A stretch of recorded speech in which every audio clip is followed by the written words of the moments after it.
Como cristianos nosotros estamos llamados a mortificar todo pecado.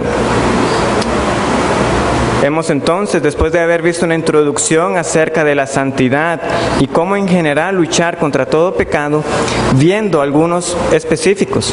Empezamos con la impiedad y después de la impiedad nosotros pasamos a la ansiedad, la frustración y el descontento.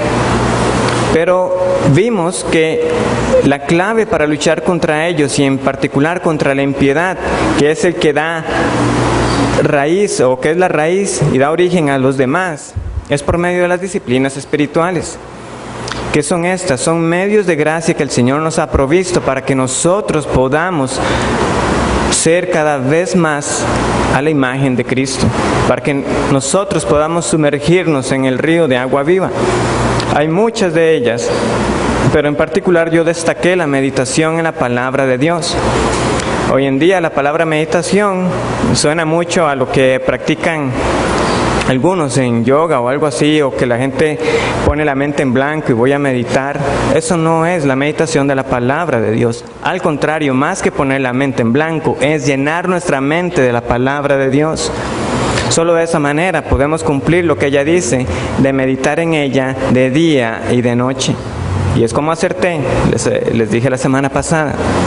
Uno remoja el agua con esa bolsita, pero si uno la pone y la mete rápido, no pasa mucho. Pero cuanto más se remoje y se llegue a sumergir completamente, esa agua estará llena. Y así mismo nuestra mente, cuanto más meditemos en ella. En un futuro espero, el otro año, si el Señor así lo permite, tener un curso dedicado a las disciplinas espirituales. Pero ahí está la lista: oración, adoración, evangelismo, servicio, mayordomía, ayuno, silencio y soledad, un diario espiritual y el estudio.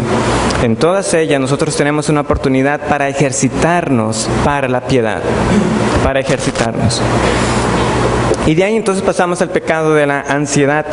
Como vimos, este pecado es más que habitual y yo creo que el Señor en su providencia para esta iglesia hizo que nosotros tuviéramos mucha instrucción la semana pasada, y creo que los testimonios de varias personas nos confirman que era un tema que el Señor quería que fuera tratado. Para algunos expresaron una inquietud, fue que Alexander y yo nos pusimos de acuerdo, no nos pusimos de acuerdo que ese domingo íbamos a tratar. Así el Señor lo dispuso conforme el orden que ya habíamos establecido y coincidió. Y el Señor sabe por qué fue así. Y vimos que aparte del amor y la humildad, la confianza viene en tercer lugar de lo que nosotros somos mandados a demostrar como virtud. El Señor nos dijo: no estéis afanosos, no temáis. Y cuando yo le digo eso a una persona, yo tal vez la estoy tratando de animar, pero cuando es Jesús y los discípulos inspirados por el Espíritu Santo que lo dicen, eso no es opcional, es un mandamiento, es la voluntad moral de Dios que nosotros no estemos ansiosos. Y cuando nosotros caemos en ese pecado, estamos diciendo dos cosas. En primer lugar, estamos desconfiando de Dios, de que lo que su palabra dice no es verdad, de que Él no tiene cuidado de nosotros, de que entonces no podemos echar sobre Él todas nuestras ansiedades, de que aún nuestros cabellos entonces no están contados, de que Él se preocupa más por los pajarillos que por uno. Es lo que estamos diciendo. Y en segundo lugar, es que no estamos entonces aceptando la providencia de Dios para nuestra vida. Es decir, que las circunstancias que vienen para nosotros no son como deberían de ser, y en cambio vamos a cuestionar la sabiduría de Dios, de que Él ha permitido algo para mi bien. ¿Cómo podemos luchar contra este pecado? Debemos en primer lugar aceptar la providencia de Dios. Vimos en el Salmo 139, cada momento tú cuidadosamente lo diseñaste. ¿Cómo vamos a dudar de que algo que está aconteciendo está fuera de la soberanía de Dios y de que Él, en su cuidado, lo permitió para mi vida? Debemos aceptarla. Esto no es una resignación, es un descansar en que, muy bien, esta situación es dolorosa, es difícil, pero el Señor está en control de ella. Debemos memorizar y meditar en pasajes específicos, los que mencionamos de Mateo 6, 25 al 34, Primera de Pedro 5, echando toda vuestra ansiedad sobre Él. Debemos identificar las circunstancias que nos ponen ansiosos y orar por ellas. Es distinto para cada uno. Para algunos será más una situación laboral, para algunos una situación familiar, una situación espiritual. Pero debemos identificarlas y orar específicamente por ellas. Como vimos la semana pasada en la predicación, nosotros no estamos enfrentando las mismas necesidades de las personas a las cuales Cristo se dirigió. Ellos realmente sí tenían problemas con el vestido y la comida, a diferencia de nosotros que tenemos abundancia de estas cosas, por más pobres que nos consideremos. Más bien la lucha viene siendo por un estado, por no repetir, por lograr cierto nivel. Lo de ellos era el sustento diario, y aún así el Señor les dice: no estéis afanosos, no estéis afanosos. La palabra literalmente significa estar dividido, y la ilustración del conejo que veía para todo lado lo ejemplifica. Alguien que está partido, no sabe para dónde dirigirse, encontrarse ante un camino con dos direcciones y dónde iré, y temer la decisión de cuál camino tomar. Por eso somos llamados a orar. ¿Qué nos decía Filipenses? Y esta mañana seremos instruidos al respecto. Por nada estéis afanosos, sino, o en cambio, o antes bien, sean conocidas vuestras peticiones. Hay que descansar, vamos a orar entonces al Señor.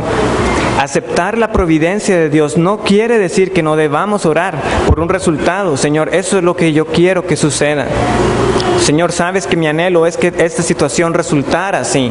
Entonces la presentamos en oración. Y cualquiera que fuere la respuesta, nosotros vamos a descansar en lo que el Señor haya determinado.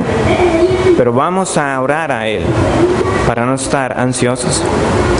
Vimos que la preocupación es ese tipo particular de ansiedad que se prolonga, que va más a largo plazo, es más como ese no os afanéis por el mañana. ¿Qué será si yo falto? ¿Qué será si muero? ¿Que si pierdo el trabajo? Y cuestiones que empiezan entonces a dominarnos y a quitarnos el sueño. Pero una vez más el Señor conoce nuestras luchas y tenemos que ir a Él en esa actitud humilde de decirle: Señor, yo creo, pero ayuda a mi incredulidad. Él será honrado en eso, no con nuestra incredulidad, pensando de que debemos entonces tomar el asunto por nuestras manos. Y la frustración es la respuesta a la ansiedad que es más vinculada con un enojo, con una molestia por las circunstancias más que un temor. Es decir, algo no resultó como yo quería o como yo esperaba, entonces me enojo por eso. Eso no es lo que yo quería, eso no lo es lo que yo esperaba que el Señor contestara para mí. Y una vez más, eso es impiedad, es olvidar de que Dios está en control de las situaciones. Y llegamos al descontento. Este no lo pudimos terminar. ¿Qué es el descontento? Es la insatisfacción. Es una insatisfacción frecuente por las circunstancias que ya son habituales, que son permanentes, que esas no van a cambiar, pero respecto a las cuales nosotros nada podemos hacer. Vimos que había uno legítimo, es decir, nosotros sí debemos no sentirnos satisfechos con nuestro propio crecimiento espiritual, no debemos sentirnos satisfechos con la maldad que hay en el mundo, en la sociedad, con el estado en el que las personas se están perdiendo. Pero está la insatisfacción pecaminosa, que ya sea por el dinero, por las posesiones o de nuevo por esas circunstancias que no podemos cambiar. No estamos contentos como el asunto está caminando.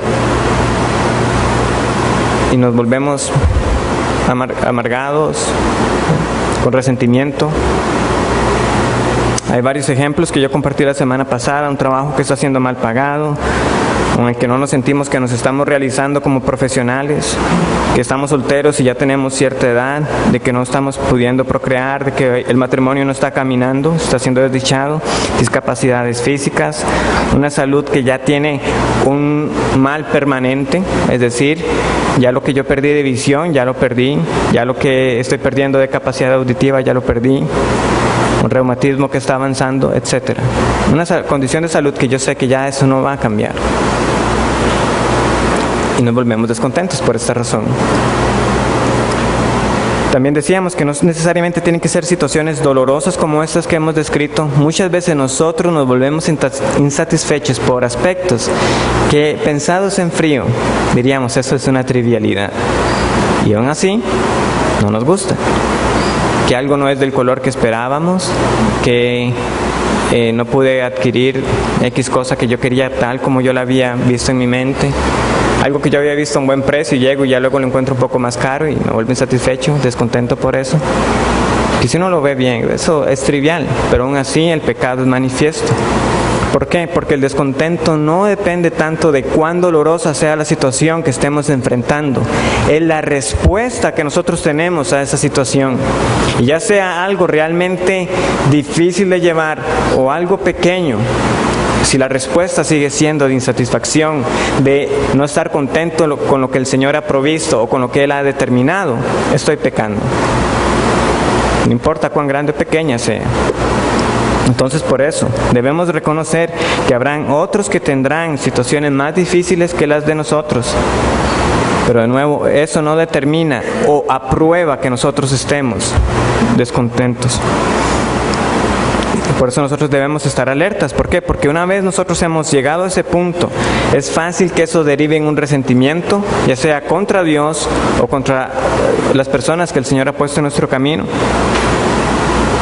y alojar amargura en nuestros corazones. Y todos nosotros podemos identificarnos, todos nosotros de una u otra forma hemos pasado por situaciones como las que yo puse de ejemplo. Y cuando ya uno quizás ha superado ese momento, puede parecer para otro, es que es muy fácil decir lo que usted está diciendo porque no está pasando por esto. Es cierto, yo no estoy pasando por la misma situación que otro hermano pueda estar pasando. Pero nosotros somos llamados de la misma manera a ir a descansar en el Señor, que lo que Él ha determinado es lo mejor para mi vida si yo lo amo a Él. Porque para los que le aman, las cosas van a ser para bien. Y que es este bien ser a la imagen del Señor Jesucristo. Y esto vamos a reiterarlo en esta lección. Entonces, ¿cómo podemos luchar nosotros contra el descontento? Bueno, vamos de nuevo al Salmo 139.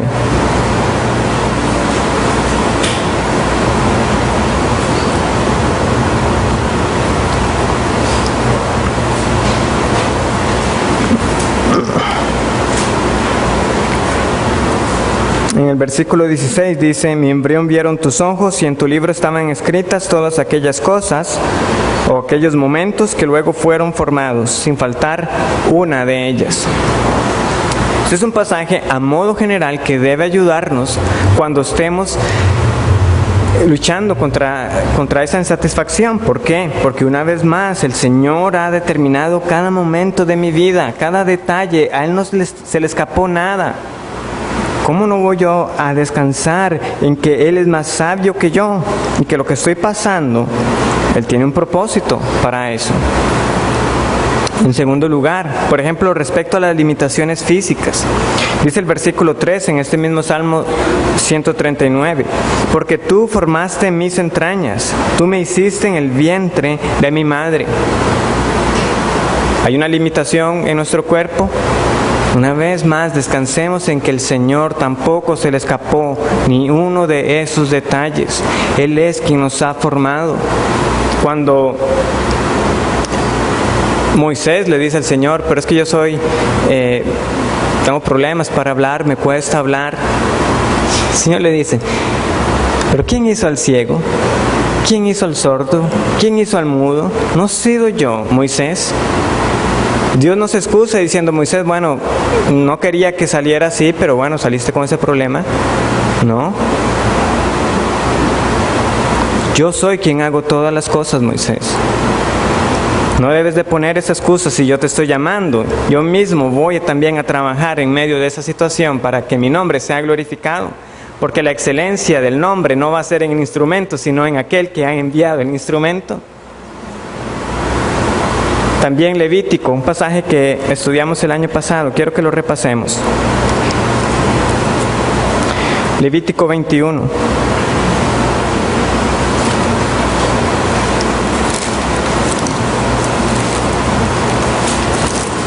Dios está en control de nuestro ADN.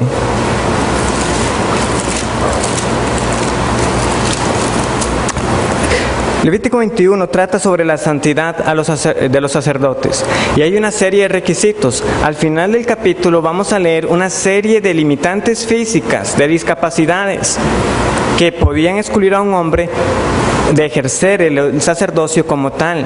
Entonces vean lo que viene en esta lista a partir del versículo 18. Porque ningún varón en el cual haya defecto se acercará, varón ciego, cojo, o mutilado, o sobrado, o varón que tenga quebradura de pie, o rotura de mano, o jorobado, o enano, o que tenga nube en el ojo, o que tenga sarna, o empeine, o testículo magullado. Ningún varón de la descendencia del sacerdote Aarón en el cual haya defecto se acercará para ofrecer las ofrendas encendidas para Jehová. Hay defecto en él, no se acercará a ofrecer el pan de su Dios. Del pan de su Dios, de lo muy santo, y de las cosas santificadas podrá comer, pero no se acercará tras el velo, ni se acercará al altar, por cuanto hay defecto en él, para que no profane mi santuario, porque yo Jehová soy el que los santifico. Y Moisés habló esto a Aarón y a sus hijos y a todos los hijos de Israel. Habían restricciones. Él dijo, personas con estos defectos no podrán acercarse. Pero veamos que no fueron totalmente excluidos de estar en la casa de Dios, que es lo que dice el versículo 22. Del pan de su Dios, de lo muy santo y de las cosas santificadas podrá comer. Hermanos, ni aun David cuando llegó, recuerden lo que le dijo el sacerdote, no, yo no les puedo dar del pan, esto es aparte. Les voy a dar del día anterior, que ya lo voy a quitar, dada la circunstancia. Pero ellos sí podían comer de ese pan. El Señor conoce las limitaciones mismas que Él ha permitido en nuestra vida, sean físicas o económicas o lo que sea. Él no nos va a pedir más allá de lo que nosotros realmente podemos hacer. Algunos tendrán el anhelo, es que mi anhelo hubiera sido ir a tal lugar o servir en esto, pero sencillamente la situación física no me la permite. Bueno, el Señor lo conoce. Él no se lo está pidiendo, no se lo está exigiendo. Eso no le impide que usted sea parte del pueblo de Dios. Y hay más ejemplos. Esto es una bendición de Dios, el que Él conceda salud, y seremos responsables por la salud que Él nos dé. ¿Recuerdan a Caleb, que él llegó con sus 85 años? Y aquí mi fuerza es la misma de hace 40 años. Esa es obra de Dios que le concedió esa salud. Y aquí tengo esa misma fuerza y yo voy a ir a tomar esa tierra. Josué le dijo, bueno, vaya adelante, el Señor lo prospere. Pero también tenemos a aquella mujer encorvada que no dejó de ir al culto de Dios a pesar de estar jorobada. Así se nos describe. Y un domingo el Señor Jesús estuvo ahí y la curó. Nosotros no tenemos la garantía de esa mujer no fue esperando ser curada. Ella simplemente hizo lo que habitualmente hacía, estar en la casa de su Dios. No tomó esa encorvadura como pretexto y fue una bendición para su vida. O Ana, la mujer viuda con más de 80 años de ser viuda, ahí estaba orando al Señor. No hay excusa para que nosotros digamos, no puedo servir al Señor. Todas las circunstancias Él las ha permitido. Yo les mencionaba a Johnny Erickson Tada, parapléjica, pero un ministerio que ha hecho mucho más de lo que cualquiera de nosotros se haya imaginado. Por ser ella especial, ¿no? El Señor extendió su gracia para que ella pudiera gozarse en esa debilidad. ¿Es una situación financiera? Bueno, ¿qué nos dice el conocido Proverbios 38? ¿Cuál es la oración que entonces nosotros deberíamos tener respecto a nuestras finanzas? Para no estar descontentos pensando que tenemos de menos o pensando que debemos tener de más. ¿O qué haríamos si tuviéramos de más? ¿Qué es lo que dice este conocido versículo? No me des pobreza ni riquezas, manténme del pan necesario. Aprender a contentarse cualquiera que sea la situación. Semanas más adelante, Filipenses 4 también. En todo he aprendido a contentarme, ya sea en pobreza o en riqueza. En todo he sido enseñado. Que el Señor entonces nos enseñe según las circunstancias que estamos atravesando. ¿Estamos realmente pasando necesidad? Señor, enséñame cómo vivir esta situación de necesidad. Entonces, estamos recibiendo bendición del Señor y siendo prosperados. Señor, enséñame cómo glorificarte en esta prosperidad que tú me has dado y dame sabiduría para hacer buen uso de los bienes que tú me das. Descontento, debemos combatirlo. Una vez más, esta aceptación no es una resentida resignación o fatalismo. Voy a darles dos ejemplos de esta resignación. Vamos a buscar primero de Samuel, capítulo 3, versículo 8, y vamos a acelerar un poco el paso. Primero de Samuel 3:8. ¿Cuál es el contexto? Está el sacerdote Elí. Él tenía 2 hijos malvados. La maldad se nos describe en ese capítulo 2. Pero en el capítulo 3, cuando Samuel es llamado, el Señor le dice a Samuel qué es lo que va a ocurrir con los hijos de Elí. Perdón, no es el versículo 8, es el versículo 18. Y dice así: y Samuel se lo manifestó todo. ¿Y qué fue este manifestar todo? Sus hijos van a morir. Sus hijos van a morir. Y vean lo que dice Elí. Entonces él dijo: Jehová es, haga lo que bien le pareciere. Elí, sus hijos van a morir por causa de su pecado, porque usted no les llamó la atención. Y no fue al Señor a clamar por perdón, no fue a Él a reprenderlos una vez más. Esto es lo que el Señor ha determinado para ustedes, sino una resignación. Bueno, de lo que va a pasar, esto es lo que el Señor me ha mandado. Eso no es la respuesta adecuada, eso no es la aceptación de la providencia de Dios. Segundo de Reyes, capítulo 20. Segundo de Reyes, capítulo 20, versículos 17 al 20. ¿Qué pasa acá? Es el rey Ezequías, un rey piadoso, no un sacerdote perverso como Elí. Y sin embargo, este rey piadoso falló cuando recibió a los visitantes de Babilonia. Y el profeta viene y le dice: por haberle enseñado todo, ahora ustedes van a ser cautivos de Babilonia. Y vean lo que responde Ezequías. Versículo 17. Y aquí vienen días en que todo lo que está en tu casa y todo lo que tus padres han atesorado hasta hoy será llevado a Babilonia sin quedar nada, dijo Jehová. Y de tus hijos que saldrán de ti, que habrás engendrado, tomarán y serán eunucos en el palacio del rey de Babilonia. Entonces Ezequías dijo a Isaías: la palabra de Jehová que has hablado es buena. Después dijo: ¿habrá al menos paz y seguridad en mis días? Van a ser cautivos. No, qué bueno lo que usted me dijo. Al menos en mis días todo va a estar bien. En vez de ir y humillarse y pedir perdón al Señor, que eso fue lo que hizo el rey Josías cuando años más adelante la ley fue leída y él dijo: hemos pecado contra Jehová. Y por eso el reino no fue quitado en esos días. Sería quitado ya cuando vinieran los hijos de Josías, porque él se humilló a la lectura de la ley. Pero este rey, bueno, es lo que hay, es lo que va a pasar. En el pasaje paralelo, en Crónicas, se nos dice que él tampoco correspondió al Señor por haber recibido la curación de su enfermedad. Él estuvo enfermo, fue curado, y se nos dice, él no respondió como era. Entonces vemos que él no siempre fue ese rey piadoso que se nos describe, sino que no aceptó la providencia de Dios en su vida de forma adecuada, ya fuera cuando se le anunciara el mal o cuando recibió el bien, porque aún nosotros recibiendo el bien no respondemos adecuadamente, y eso es ingratitud que vamos a ver más adelante. ¿Quién es el contraste? David. Aún después de haber pecado y que se le anunció que ese hijo iba a morir, ¿qué fue lo que hizo David? Ayunó y oró. ¿Por qué? Conociendo que Dios es un Dios de misericordia y si Él se iba a apiadar de la vida de ese niño. Al final no fue así, pero eso no quitó que Él fuera a clamar. Esa es la respuesta que nosotros debemos tener. Señor, si esto es lo que estás determinando,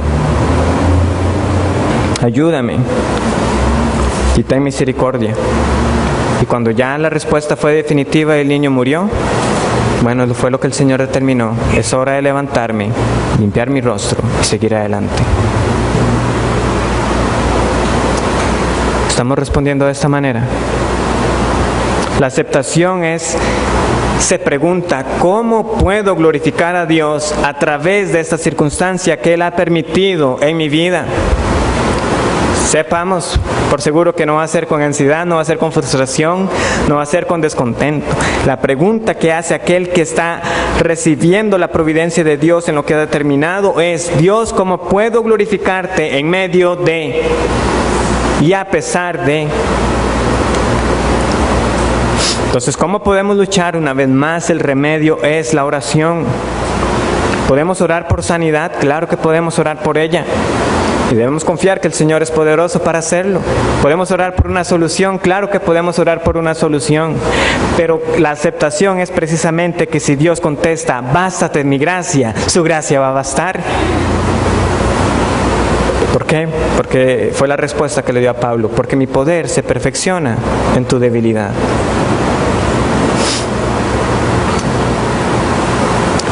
Estas son unas palabras, un autor anónimo dice: Señor, estoy dispuesto a recibir lo que das, a carecer lo que tú retienes, a renunciar a lo que tomas, a sufrir lo que infliges, faltó un qué, a hacer lo que requieres. El autor comparte que él perdió a su esposa, producto de un cáncer. Para él en ese momento fue renunciar a lo que el Señor quitaba. ¿Cuál será nuestra respuesta cuando el Señor envíe sufrimiento? Cuando el Señor retenga algo que nosotros anhelamos, o para recibir lo que Él da. ¿Cuál es? Esas palabras de ese autor anónimo nos recuerdan a las conocidas palabras de Job en el capítulo 1, 21. Desnudo salí del vientre de mi madre, y desnudo volveré allá. Jehová dio y Jehová quitó. Sea el nombre de Jehová bendito.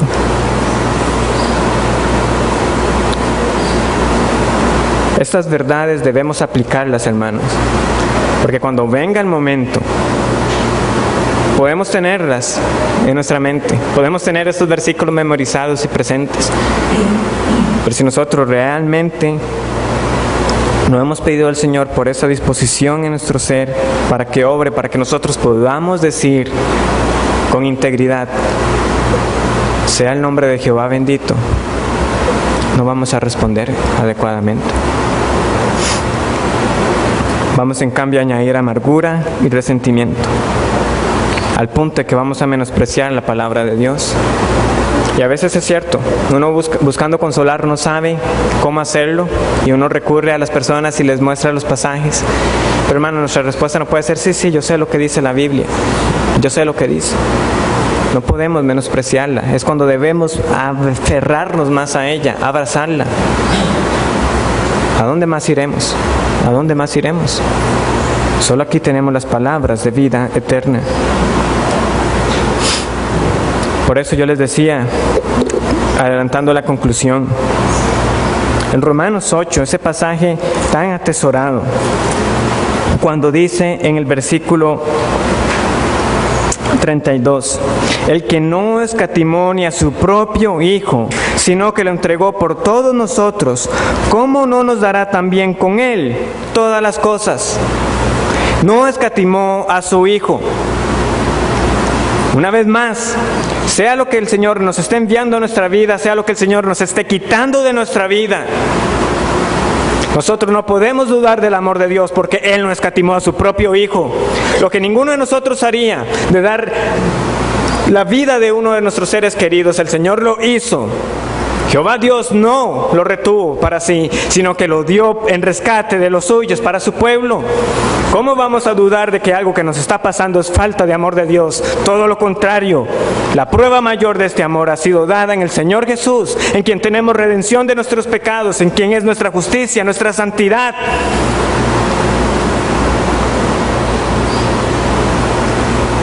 Y todo lo que venga a nuestra vida no nos va a poder separar de Él. Por eso luego viene la lista. ¿Quién nos va a separar del amor de Dios? ¿Quién va a venir a acusar a uno de los suyos? Nosotros podemos ver nuestra vida y decimos, vaya, ¿cuánto me falta? Pero saben que nadie puede venir a Dios a decirle, ¿usted rescató a ese? Sí. Justo, santo. Nadie acusará a los escogidos de Dios y nada separará a los escogidos de Dios, ni tribulación, ni muerte, ni lo alto, ni lo profundo, ni principados, nada. Ni aun las circunstancias en este presente que estamos viviendo. Nada. En cambio, en Él tendremos el poder para ser vencedores por medio de aquel que nos amó. Necesitamos que el Señor nos haga atesorar estas palabras para que no sean solamente una retórica, no sean simplemente palabras que suenen bonitas o de aliento. Es una esperanza real. Nadie nos acusará, nadie nos separará de Él. Con esto llegamos entonces al pecado de la ingratitud. Vamos a buscar Lucas capítulo 17.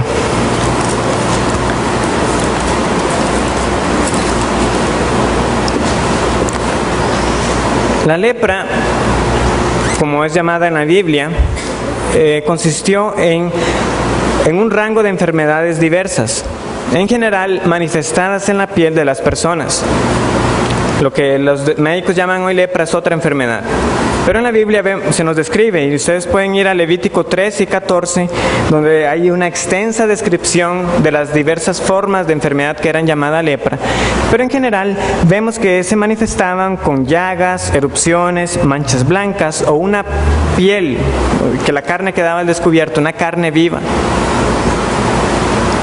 Y las opciones para la persona eran limitadas. El sacerdote iba a venir, lo iba a revisar a uno, iba a revisar el cuero cabelludo, la barba, lo mandaba a rasurarse. Y si la mancha no desaparecía, o si se empezaba a extender, o si cambiaba de color, lepra. Lepra. Y una vez recibida esa sentencia, la persona no le quedaba otra que salir del campamento y gritar, inmundo, inmundo, para que nadie se le acercara. Era una enfermedad que constituía la separación de la familia, de trabajo. Por eso es que cuando leemos de leprosos, hay que igualarlos a prácticamente mendigos, porque nadie les iba a dar trabajo, tenían que vivir de lo que pudieran recolectar de la caridad de las personas. Era una separación, nadie lo podía tocar a uno, era desprecio. Por eso cuando llegan al Señor Jesús, reconociendo en Él que estaba la esperanza para ser curados, uno puede ver que en efecto llegaban con una actitud humilde, como el primer leproso que se nos cuenta que el Señor curó. Señor, si quieres, puedes limpiarme. Y esa frase esconde tanta teología, aunque corta. Si quieres, puedes limpiarme. Puedes, porque tú, Señor, tienes el poder para hacerlo. Tú eres el Hijo de Dios. Y a la vez, si quieres, pero no es como yo quiero, sino como tú. Estoy a merced de tu voluntad, pero no me queda ninguna duda que tienes el poder para hacerlo. Y el Señor, ¿qué le dijo? Quiero. Sé limpio. Esa es la preciosa verdad de que el Señor no echa a ninguno que venga a Él. Al que a mí viene, no le echo fuera. Por eso llama tanto la atención en Lucas 17 lo que pasa con estos 10 leprosos. Dice el versículo 11. Yendo Jesús a Jerusalén, pasaba entre Samaria y Galilea, y al entrar en una aldea, le salieron al encuentro 10 hombres leprosos, los cuales se pararon de lejos, y alzaron la voz, diciendo: Jesús, Maestro, ten misericordia de nosotros. Cuando él los vio, les dijo: Id, mostraos a los sacerdotes. Y aconteció que mientras iban, fueron limpiados. Entonces uno de ellos, viendo que había sido sanado, volvió, glorificando a Dios a gran voz, y se postró, rostro en tierra, a sus pies, dándole gracias. Y este era samaritano. Respondiendo Jesús, dijo: ¿No son 10 los que fueron limpiados? ¿Y los 9, dónde están? No hubo quien volviese y diese gloria a Dios, sino este extranjero. Y le dijo: levántate, vete, tu fe te ha salvado. Y uno lee la historia y puede decir, bárbaros esos 9 otros leprosos, ¿cómo no llegaron al Señor a Jesús a darle gracias? O sea, fueron curados y ya no volvieron. ¿Cómo pudieron ser tan mal agradecidos? ¡Qué ingratos! ¡Qué falta de consideración!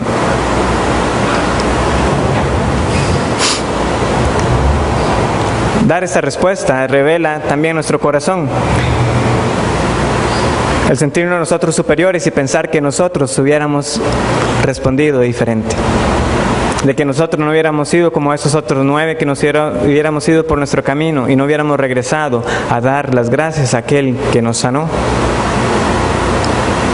Es orgullo.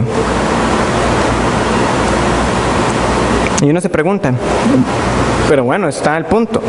Ellos no dieron las gracias, el que llegó fue un samaritano, que además de su condición de leproso, era samaritano. Es decir, era considerado como un perro por parte de los judíos, que no tenía parte en el reino de Dios tampoco. Ellos no eran el pueblo, eran gente contaminada. ¿Cuántas veces hemos nosotros meditado entonces en lo que era nuestra condición antes de conocer al Señor Jesucristo? Porque nuestra condición era muchas veces peor, era infinitamente peor que una lepra. Espiritualmente hablando, nosotros estábamos muertos en nuestros delitos y pecados.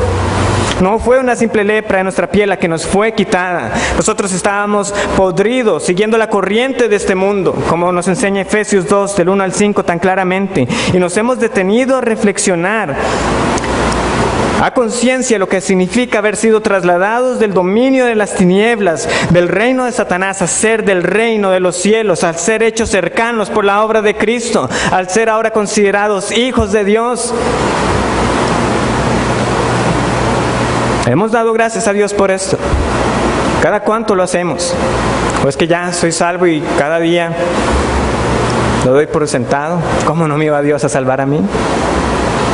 ¿Cómo te fue a salvar a Dios a ti? ¿Cómo fue Dios a salvarme a mí? Demos gracias a Dios por esto. O cuando damos las gracias, bueno, sí, Dios, gracias por la salvación que has hecho en mí. De una forma tan nominal, casi como cuando oramos por los alimentos. Y conste, nuestra oración por los alimentos tampoco debería ser nominal, dando por sentado la provisión de parte de Él. Pero es una de las oraciones más habituales que hacemos, casi que de corrido. Toda nuestra vida debería ser una vida de continuo agradecimiento. Hechos 17, 25.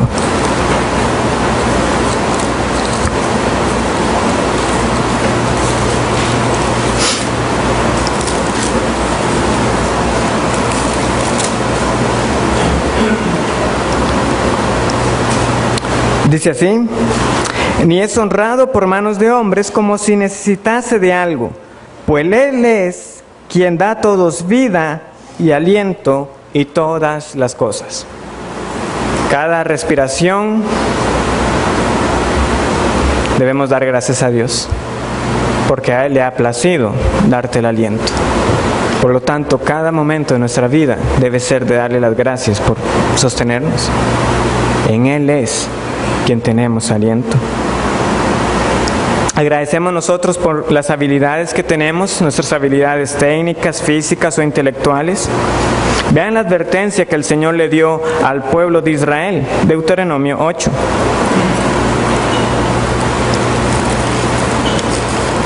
En especial para todos aquellos que ya tienen años de ejercer una profesión o de que estudiaron en X lugar. No, yo lo sé hacer porque yo estudié. O sea, yo lo sé hacer porque ya tengo años de estar en esto. No, yo me he preparado. Ha sido mi mano. Vean lo que el Señor le tiene que decir al pueblo de Israel. Deuteronomio 8, 11. Cuídate de no olvidarte de Jehová tu Dios para cumplir sus mandamientos, sus decretos y sus estatutos que yo te ordeno hoy. No suceda que comas y te sacies y edifiques buenas casas en que habites, y tus vacas y tus ovejas se aumenten, y la plata y el oro se multipliquen, y todo lo que tuvieres se aumente, y se enorgullezca tu corazón, y te olvides de Jehová tu Dios, que te sacó de tierra de Egipto, de casa de servidumbre, que te hizo caminar por un desierto grande y espantoso, lleno de serpientes, de serpientes ardientes y de escorpiones y de sed, donde no había agua, y Él te sacó agua de la roca del pedernal, que te sustentó con maná en el desierto, comida que tus padres no habían conocido, afligiéndote y probándote, para a la postre hacerte bien. Y digas en tu corazón: mi poder y la fuerza de mi mano me han traído esta riqueza. Sino acuérdate de Jehová tu Dios, porque Él te da el poder para hacer las riquezas, a fin de confirmar su pacto que juró a tus padres, como en este día. ¿Tiene casa propia? ¿Tiene usted una carrera? ¿Tiene un auto? ¿Tiene la habilidad de enseñar a otros? Él es quien te da el poder, Él es quien te da la habilidad, Él es quien prospera tus esfuerzos. Es Jehová quien da el poder. Ha sido mi mano. Orgullo. Entonces, ¿cuántas veces cuando te llega al final del día agradecemos nosotros a Dios por haberme dado la salud, por haberme dado las fuerzas, por haberme dado el entendimiento, por haber hecho mi trabajo? Sea que tenga que trabajar afuera, sea en la casa. ¿Cuántas veces llega al final del día y Señor, si tú no me hubieras ayudado, yo hoy no hubiera podido hacer nada? Pero no, lo damos por sentado. Yo ya tengo la capacidad para hacerlo. Y no agradecemos a Dios por estas cosas. Eso es ingratitud. De nuevo, si fuéramos preguntados, todos podemos dar la respuesta correcta. Todo buen regalo, toda buena dádiva, todo don perfecto desciende de lo alto, del Padre Celestial. Pero cuando llega el momento de la verdad, nosotros no estamos dando las gracias a Dios por todos esos regalos. Por Él haber tenido cuidado de nosotros para que nosotros hiciéramos lo que teníamos que hacer. Estamos dando por sentado las provisiones temporales. Y las bendiciones espirituales también con las cuales nos ha bendecido en los lugares celestiales con Cristo. Todo eso lo estamos dando como por sentado, como que es lo que nosotros merecíamos, como que es lo que el Señor tiene que hacer con los suyos. Y no es así. Por eso es otro de esos pecados respetables. ¿Por qué? Porque no estamos viendo la ingratitud con la gravedad que nosotros tendríamos que estarla viendo. Vean cuál es la característica de vida de una persona que vive dominada, controlada por el Espíritu Santo. Efesios 5:20.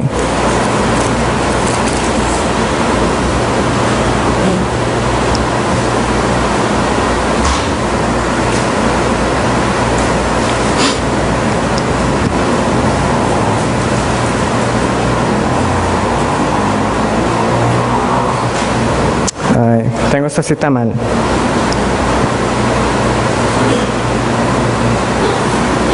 Perdón, estoy viendo el capítulo 4.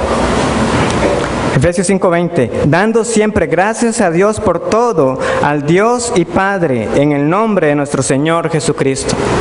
Dando siempre gracias por todo al Dios y Padre, en el nombre de nuestro Señor Jesucristo. Recuerden, todo esto ha sido las características de aquel que camina siendo lleno del Espíritu Santo. Y Pablo aquí nos dice, dando siempre gracias.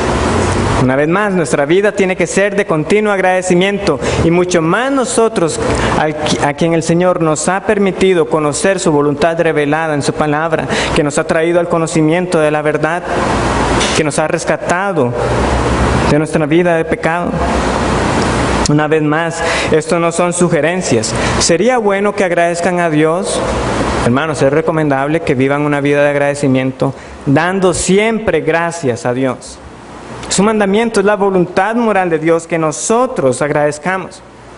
Si nosotros, entre semejantes, a veces nos ofendemos, nos molestamos cuando alguien no nos da las gracias por un gesto o por un regalo, ni las gracias me dijo. ¿Cuántas veces hemos ofendido a Dios? De la misma manera, al Dios 3 veces santo, al Dios que no está obligado a extender su favor hacia nosotros por ser un pueblo duro de servicio.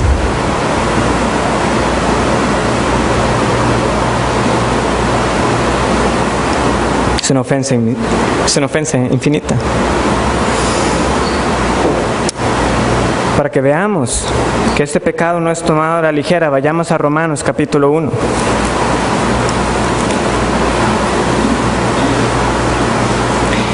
Y no solo eso, generalmente cuando alguien nos responde siendo malagradecido, nosotros no volvemos a mostrar un favor hacia esa persona. Y no es así Dios para con nosotros. Hace llover sobre los buenos y malos, continuamente.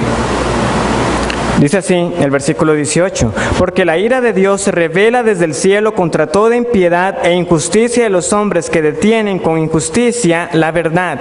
Como hemos visto, la impiedad como esa raíz. Y ahora vean cómo se manifiesta en el 21. Pues habiendo conocido a Dios, no le glorificaron como a Dios, ni le dieron gracias. Ni le dieron gracias, sino que se envanecieron en sus razonamientos y su necio corazón fue entenebrecido. Y vean lo que pasa en el versículo 24. Por lo cual también Dios los entregó a la inmundicia en las concupiscencias de sus corazones, de modo que deshonraron entre sí sus propios cuerpos. No le dieron gracias a Dios, Dios los entregó.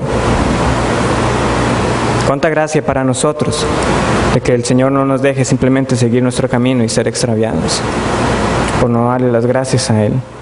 No se toma a la ligera. Lucas capítulo 12. Lucas 12. Dice así el versículo 41. Entonces Pedro le dijo, Señor, ¿dices esta parábola a nosotros o también a todos? Y dijo el Señor, ¿quién es el mayordomo fiel y prudente al cual su Señor pondrá sobre su casa, para que a tiempo les dé su ración? Bienaventurado aquel siervo al cual cuando su Señor venga le halle haciendo así. En verdad os digo que le pondrá sobre todos sus bienes. Mas si aquel siervo dijera en su corazón, mi Señor tarda en venir y comenzar a golpear a los criados y a las criadas, a comer y a beber y embriagarse, vendrá el Señor de aquel siervo en día que éste no espera y a la hora que no sabe, y le castigará duramente y le pondrá con los infieles. Aquel siervo que conociendo la voluntad de su Señor no se preparó ni hizo conforme a su voluntad, recibirá muchos azotes. Mas el que sin conocerle hizo cosas dignas de azote será azotado poco, porque todo aquel a quien se haya dado mucho, mucho se le demandará, y al que mucho se le haya confiado, más se le pedirá. El pasaje puede levantar algunas preguntas, no tenemos el tiempo para verlo en detalle. Pero sin duda, la respuesta de ese siervo ingrato, fiel a los beneficios del Señor, tuvo consecuencias. A tal punto que podemos ver la severidad tendrá su parte con los infieles. No podemos tomar a la ligera y simplemente dar por sentado que todo lo que el Señor nos ha dado, Él luego no nos va a demandar el haber sido buenos mayordomos de lo que Él nos dio. Y esto empieza por ser agradecidos. ¿Saben que este dar gracias a Dios no debemos darlo como cosa ligera? Y no solamente en decirlo en palabra, y que debe reflejarse en decirlo en palabra, pero una vida de agradecimiento. Que a muchos que no conocen al Señor, el solo la mención de que uno diga, no, gracias a Dios tal cosa, los incomoda o lo toman como motivo de burla. ¿Cómo que gracias a Dios? Si fue usted el que lo hizo. ¿Cómo que gracias a Dios? No, eso fue porque tal cosa pasó. Porque es que lo lleva a uno a enfrentarse y a reconocer que lo que está sucediendo es porque Dios así lo quiso y que es la bondad de Él manifestada hacia uno. Y las personas luchan con esto. Que nosotros entonces no tengamos en poco, hermanos, también el testimonio que es una vida de agradecimiento. El testimonio que es para los que no conocen al Señor. No es algo trivial. Debemos también dar gracias a Dios en las ocasiones que son difíciles y dolorosas. En las ocasiones que son difíciles y dolorosas. Vamos a buscar 1 Tesalonicenses 5:8.